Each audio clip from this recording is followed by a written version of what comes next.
Bonjour, bien, je vais vous présenter le contexte d'abord du projet qui nous préoccupe et qui a mobilisé ces dernières semaines le conseil municipal de Védrines-Saint-Loup. D'abord, Védrines-Saint-Loup, c'est 150 habitants permanents et donc une population au total bien évidemment en forte diminution. N'oublions pas que nous étions, ils étaient nos anciens 800 habitants il y a à peu près 150 ans. Et des jeunes qui, au moment de prendre un métier, une activité professionnelle, de manière générale, migrent vers Saint-Flour et son bassin de vie, on va dire. Une activité commerçante qui se réduit comme peau de chagrin, j'allais dire, deux restaurants, deux hôtels, restaurants, bars. Par-dessus tout ça, une boulangerie, épicerie, un fonds de commerce repris, acheté le fonds, les locaux, le matériel par la mairie il y a une quinzaine d'années, avec la difficulté de maintenir en place, parce que le niveau de revenu n'est pas très élevé, des couples de boulangers et épiciers qui se sont succédés à hauteur de 6 ou 7 en 15 ans. L'objectif avec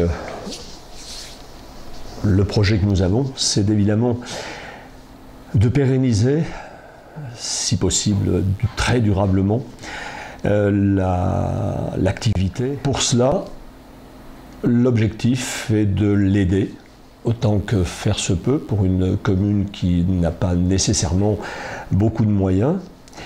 l'aider sous la forme d'une aide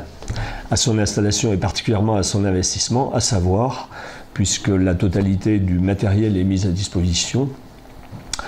c'est évidemment de compléter ce matériel fixe, on va dire, dans les locaux professionnels par un fourgon qui lui permettrait de développer des tournées à domicile, de manière encore une fois à améliorer son niveau de revenu et bien évidemment par ailleurs à répondre à ce besoin important, urgent, puisque les moindres interruptions sont ressenties très douloureusement par une frange âgée de la population et qui se déplace peu. Autrement dit, ce besoin, c'est de ce service alimentaire à domicile qui est jugé comme prioritaire pour bon nombre de personnes âgées, bien sûr, qui ne se déplacent que difficilement, avec des difficultés de communication et de transport que nous connaissons bien. Et d'autre part, d'apporter ce service alimentaire à domicile à des couples, des habitants plus jeunes, mais qui n'ont ni le temps, ni la volonté de faire 50 km, 25 km deux fois aller-retour, pour aller faire les courses dans les grandes surfaces ou autres de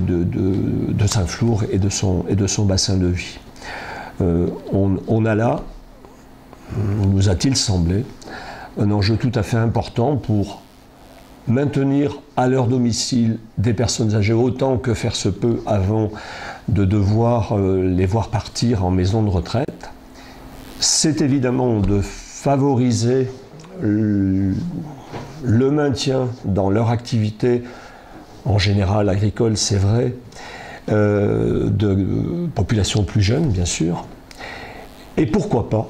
d'attirer des nouveaux habitants,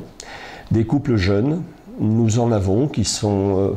des enseignants, par exemple, qui travaillent à Saint-Flour et qui habitent ici, et qui viennent de la grande ville, avec énormément de satisfaction de pouvoir bénéficier sur place de quelques services de proximité tout à fait importants et d'un environnement et d'une qualité de vie évidemment exceptionnelle.